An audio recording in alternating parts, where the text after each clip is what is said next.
আরে সরস্বতী মা পুজো হইতাছে গো জয়শ্রী আমার কৃষ্ণ ঠাকুর সরস্বতী মা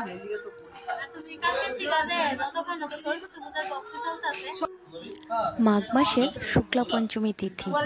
আজকে আমরা সবাই সরস্বতী মায়ের পুজোর মত্ত থাকবো। তো আজকের দিনটা খুবই শুভ, তাই আজকে ভাবলাম অংশের জীবনেরও আরেকটা নতুন অধ্যায় শুরু করি। কারণ এক একটা পর্যায়ে আসে মানুষের জীবনে, তো একটা একটা করে তো আমার অংশ পার করছে। তো তাই আজকে ভাবলাম যে অংশের আজকে হাতে খড়ি দিয়ে দিতে বলি পুরোহিত মশাইকে। মায়ের কাছে তো হাতে খড়ি কবেই নিয়ে নিয়েছে, তো এবার মায়ের পরে মানে পুরোহিত মশাইয়ের হাত ধরেও কিছু একটা নিই, কিছু মন্ত্রতন্ত্র পরে দিই, ঠাকুর আশীর্বাদ সবার সামনে একটু হাতে খড়ি হয়ে যাক, তাহলে তারপর মা তো আছি সারা জীবন শেখানোর জন্য। সরস্বতী মায়ের কাছে এটাই প্রার্থনা করবো, তোমরা সবাই আশীর্বাদ করবে। ভগবানের কাছেও সবাই চাইবে যেন অংশ বিদ্যা বুদ্ধি যেন সারা জীবন ভরে থাকে, অংশের জীবনটা দুষ্টামিটা কম করে যেন পড়াশোনায় থাকে। তো দেখো আজকের প্রোগ্রামটা আমি আলাদা করে আর কোনো কথা বলছি না, সবটা অনুষ্ঠানই তোমাদের সঙ্গে শেয়ার করছি।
আরে আমি জুম করে তুলতেছি, আমার উপরে আউন লাগতো না।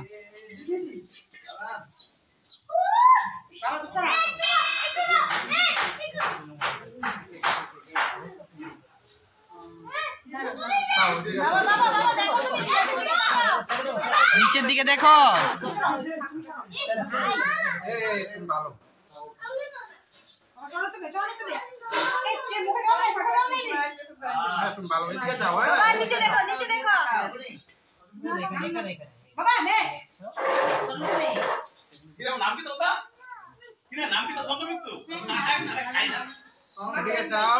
মিষ্টি মাসি শুধু শুধু আমার লড়াইতেছ।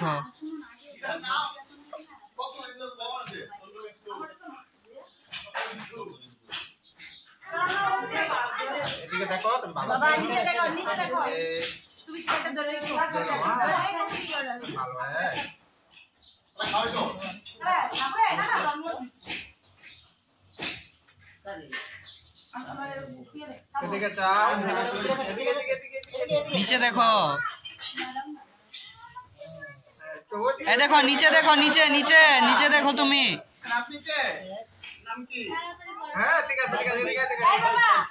এই দেখো না, তুমি নিচে দেখো। আন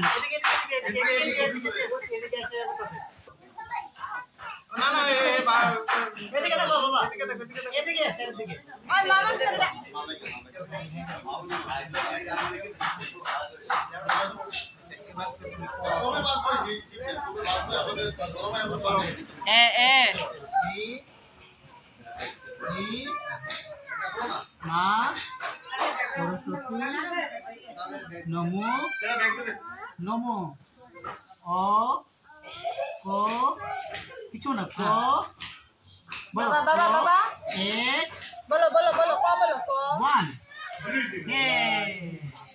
এ লাগাও না এ বাকি ভালো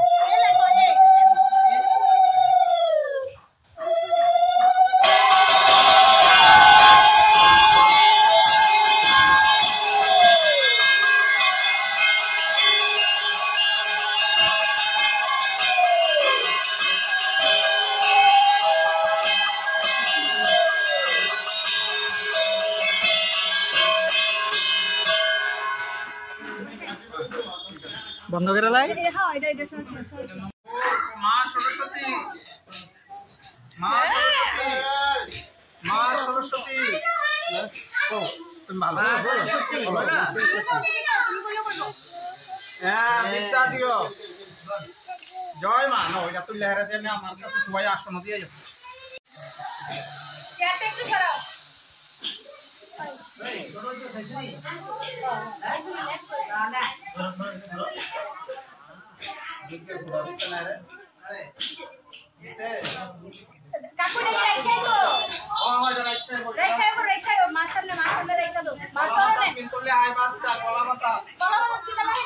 শ্রী শ্রী সরস্বতী নম নম। শ্রী শ্রী সরস্বতী কতবার মানে 10 বার বা 11 বার। আবার বলো তুমি ভালো।